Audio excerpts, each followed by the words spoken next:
함께 사도신경으로 시인한 고백하시겠습니다.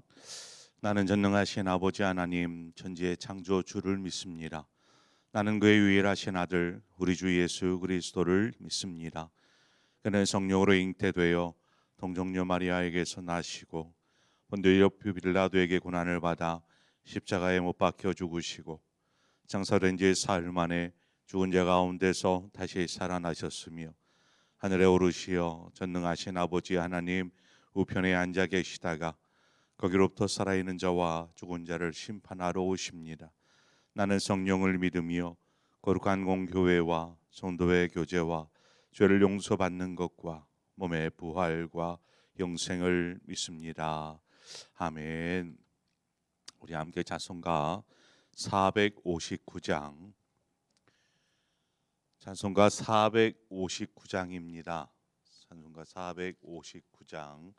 누가 주를 따라 섬기려는가? 누가 죄를 떠나 주만 따를까?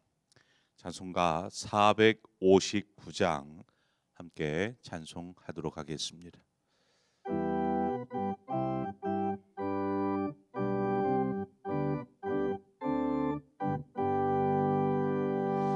누가 주를 따라 섬기려는가?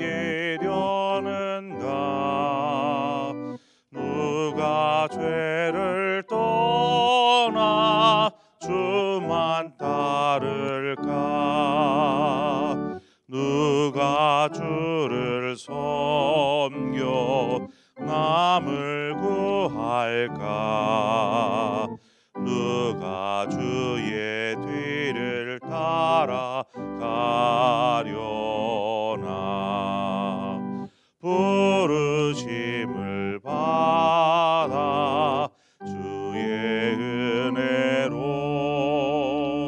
주를 따라가네. 주만 따르네. 세상 영광 위에 다름 아니요 크신 사랑이네. 주만 따르고 주가 내려주신 은혜에 힘입어 주의 뒤를 따라 힘써 일하네. 부르심을 받아 주의 은혜로 주를 따라가네. 주만 따르네. 환난 핍박 많고 원수 강하나 주의 용사도 힘이 강하니 누가 능히 이겨 넘어뜨리랴? 변함없는 진리 승리하리라. 기쁜 찬송하며 주의 은혜로 주를 따라가네. 주만 따르네.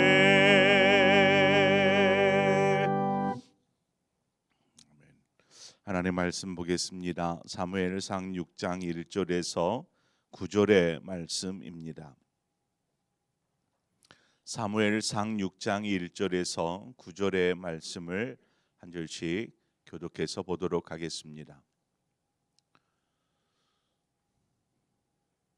사무엘상 6장 1절에서 9절입니다.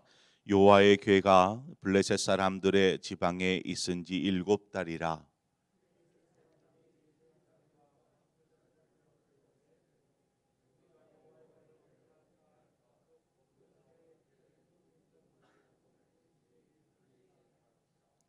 그들이 이르되 이스라엘 신의 궤를 보내려거든 거저 보내지 말고 그에게 속건제를 드려야 할지니라. 그리하면 병도 낫고 그의 손을 너희에게서 옮기지 아니하는 이유도 알리라 하니.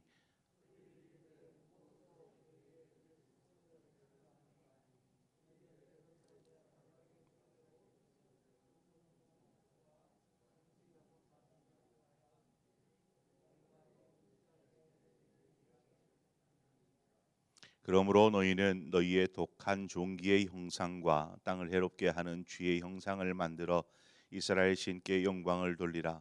그가 혹 그의 손을 너희와 너희의 신들과 너희의 땅에서 가볍게 하실까 하노라.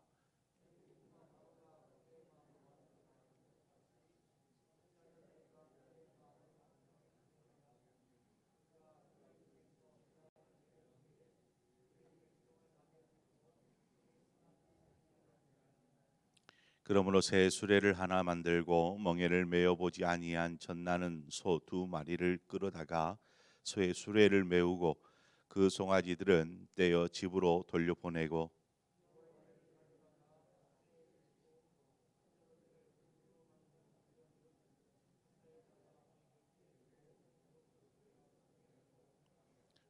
보고 있다가 함께 읽습니다. 보고 있다가 만일 괴가 그 본 지역 길로 올라가서 베세메스로 가면 이 큰 재앙은 그가 우리에게 내린 것이요 그렇지 아니하면 우리를 친 것이 그의 손이 아니요 우연히 당한 것인 줄 알리라 하니라. 아멘. 오늘 말씀을 보면 하나님의 언약궤가 블레셋에게 넘어간 지 빼앗긴 지 7개월이 되었다라고 기록하고 있습니다. 7개월여 동안 어떤 일이 블레셋 땅에 있었습니까? 그곳에 아스돗이라는 도시나 가드라는 도시나 도시로 옮겨갈 때마다 언약궤가 옮겨갈 때마다 그 성읍에 큰 재앙이 임하게 되지요. 그 재앙으로 많은 사람들이 죽습니다. 그래서 블레셋의 다섯 방백들이 한 자리에 모이게 됩니다. 또한 제사장과 오늘 보니까 복술자들이 함께 모였다라고 이야기하는데 여기에서 제사장들이 뭐 이스라엘의 제사장인지 아니면 우상을 섬기던 제사장인지 이것은 명확하게 알 수 없습니다. 여하튼 이들이 모여서 의논하여서 결론 낸 것이 무엇입니까? 이것이 하나님의 진노로부터 시작된 재앙이라고 한다라면 이것을 벗어나기 위해서 속건제를 드려야 한다라는 것입니다. 그 속건제의 예물로 금독종 형상의 금독종 5과 금쥐 5마리를 예물로 드리자, 이러한 결론에 이르게 됩니다. 여기에서 이제 금쥐가 나오는데 금쥐는 당시에 이 독종을 퍼뜨렸던 매개체가 바로 이 금쥐였습니다. 쥐가 막 그 성읍을 에워싸면서 사람들에게 독종을 퍼뜨리는 것이죠.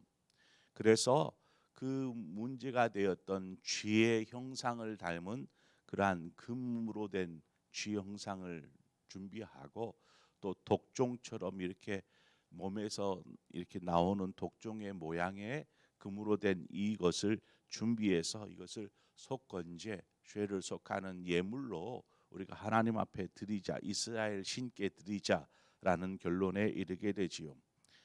지금 행하는 일은 우상을 섬기는 사람들로서 하나님의 진노를 어떻게든 잠재우려고 하는 그러한 뜻에서 행하는 것이고, 무엇보다 지금 그 모든 원인이 되었던 이 하나님의 언약궤, 이것을 우리가 어떻게 할 것인가라는 또 논의가 계속되어집니다.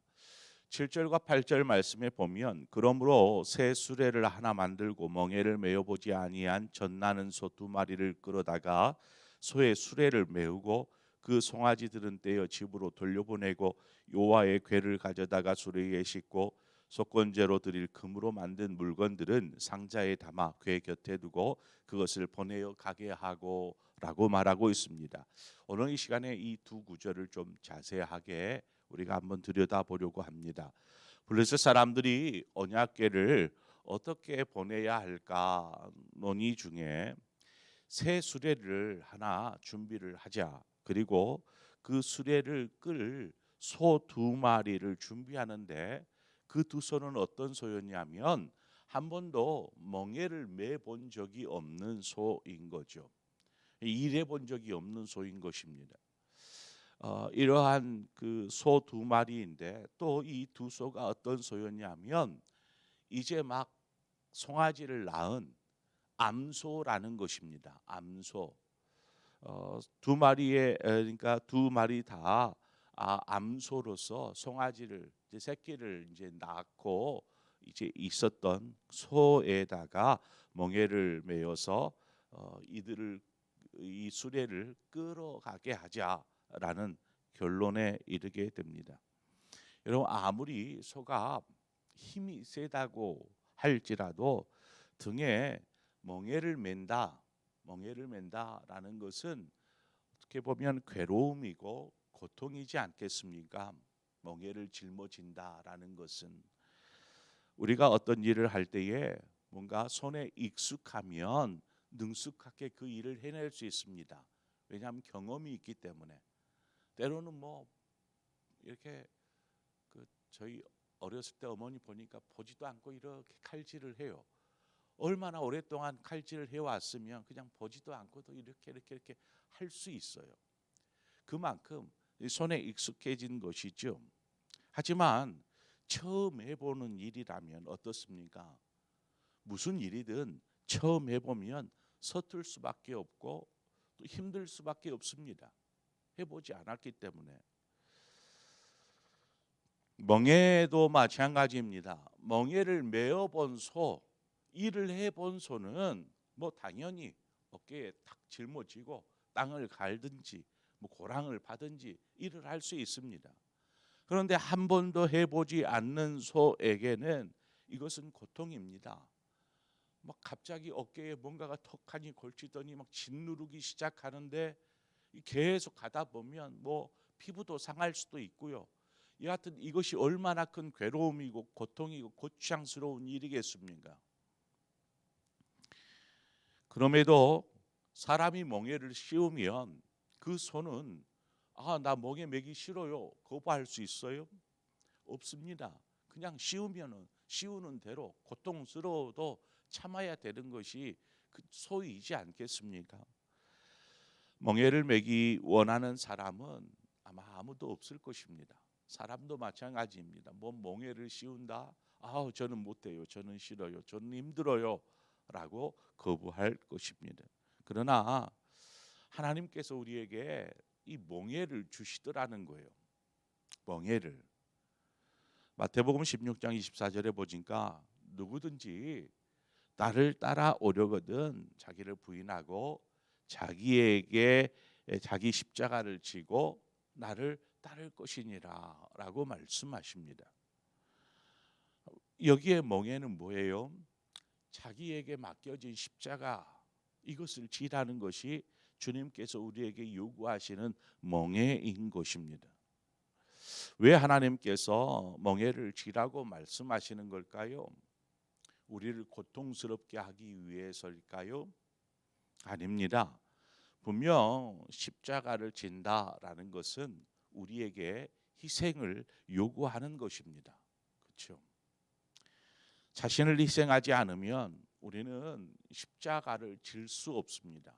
자기를 부인하고 그러니까 나 싫은데 너무 힘든데 고통스러운데 이 멍에 쉽지 않은데 이러한 생각들을 부인하는 거예요. 거부하는 것입니다. 그리고 우리에게 맡겨진 십자가를 지고 주님을 따라간다라는 것입니다.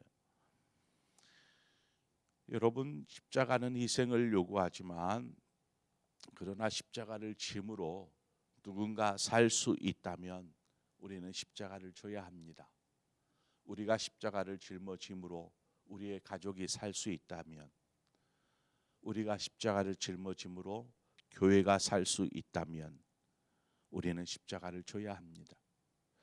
주님을 따르는 삶은 주님이 십자가를 지심으로 우리를 살리셨듯이 우리 역시 주님처럼 누군가를 살리는 사람이 되어야 하는 것입니다. 얼마나 귀한 일입니까?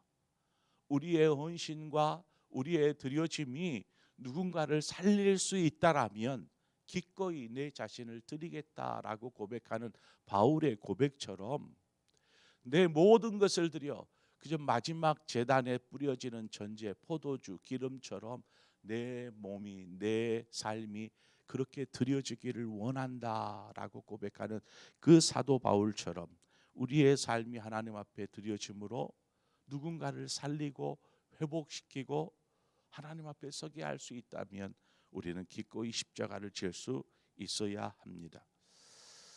두 손은 언약궤를 운반하는 중요한 일을 위해서 원치 않는 멍에를 지게 되었습니다. 두 소가 또 그럼에도 불구하고 거부할 수 없는 그 멍에 앞에 겸손히 따르는 것이죠. 또 이 두 소가 어떤 희생을 하는가 하면 두 소는 송아지를 낳은 암소였습니다. 그런데 새끼 송아지를 떼어다가 집에 보내버렸어요. 그러니까 모자간에 한마디로 그 이별을 하게 된 것입니다. 이 새끼 송아지들은 집으로 떼어 보내고 이제 암소 두 마리에게만 멍에를 씌우는 것이죠.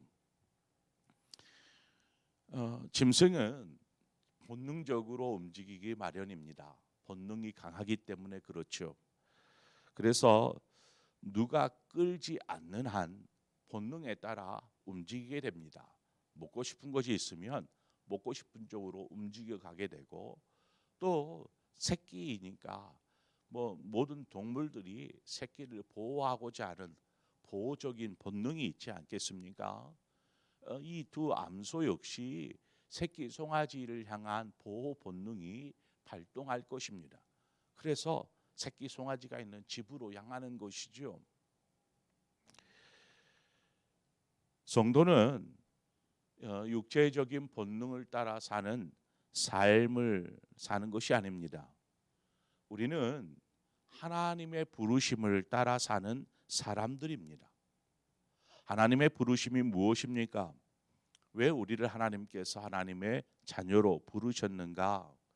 우리는 이 땅에 사는 동안 그저 육체가 편안한 삶, 이 삶을 위해서 사는 것이 아니라 그리스도인은 하나님의 뜻을 이루는 삶을 살아야 합니다.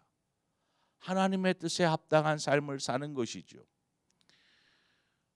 그래서 그냥 본능대로 살지 아니하고 그 본능, 때로는 육체를 쳐서 주께 복종하듯이 우리가 하나님의 뜻에 합당하도록 살아야 하는 것입니다.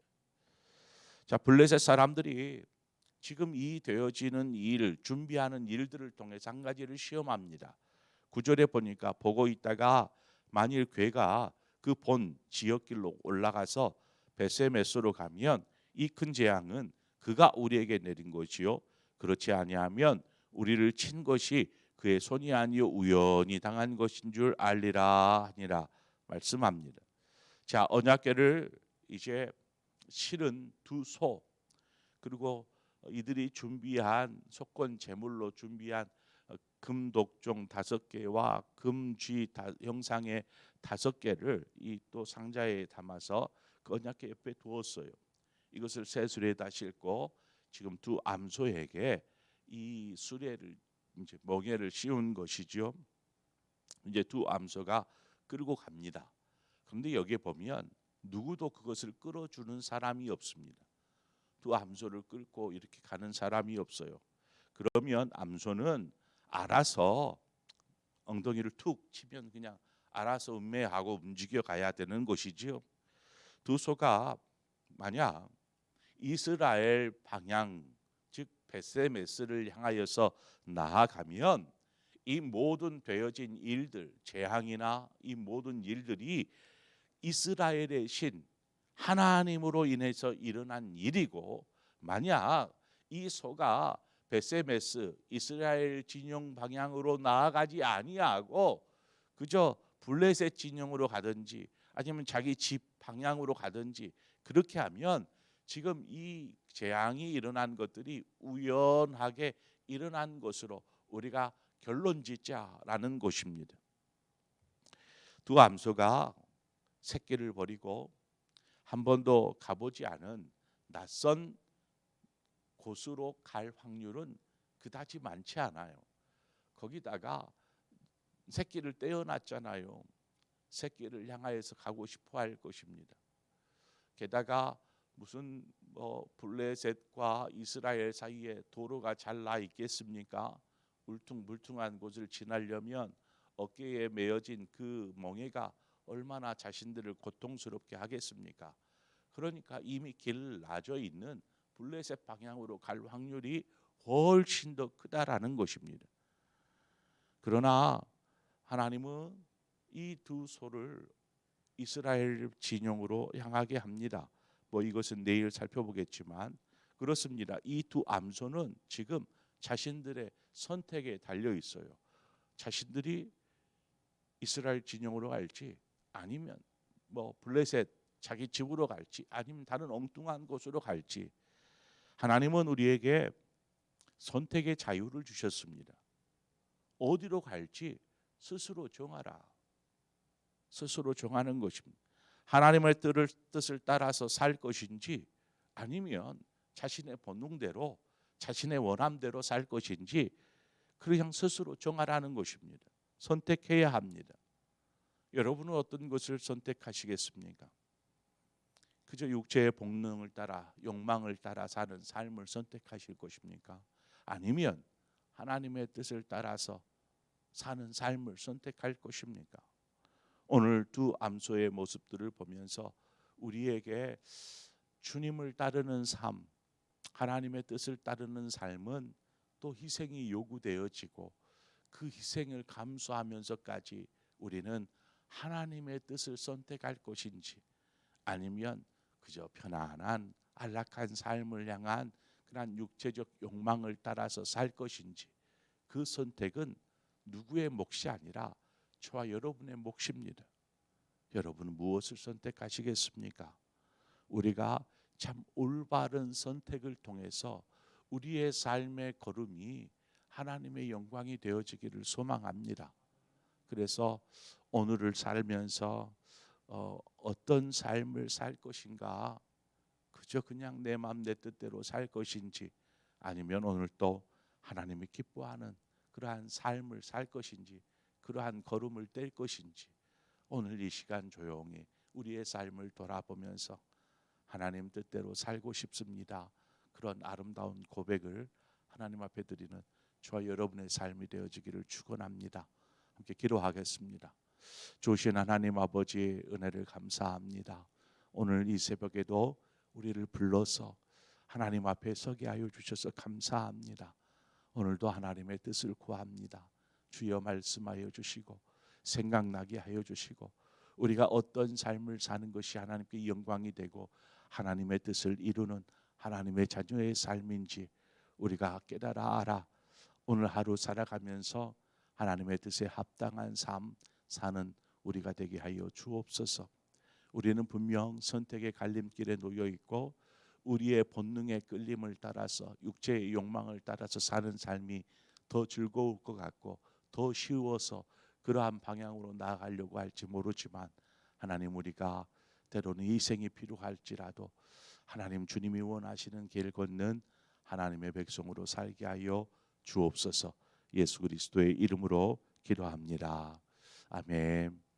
오늘 이 시간에 우리 함께 기도할 때에 지금 계속 이제 지진 피해가 계속 확인되어지고 있고 또 많은 죽은 이들의 아픔들이 계속 되어지고 있습니다. 그리고 벌써 러시아 우크라이나 전쟁이 이제 1년이 되어진다고 합니다. 1년이 되어지도록 계속해서 매일매일 병사들은 죽어가고 무고한 땅의 사람들이 죽어가는 그러한 상황이 계속 벌어지고 있지요.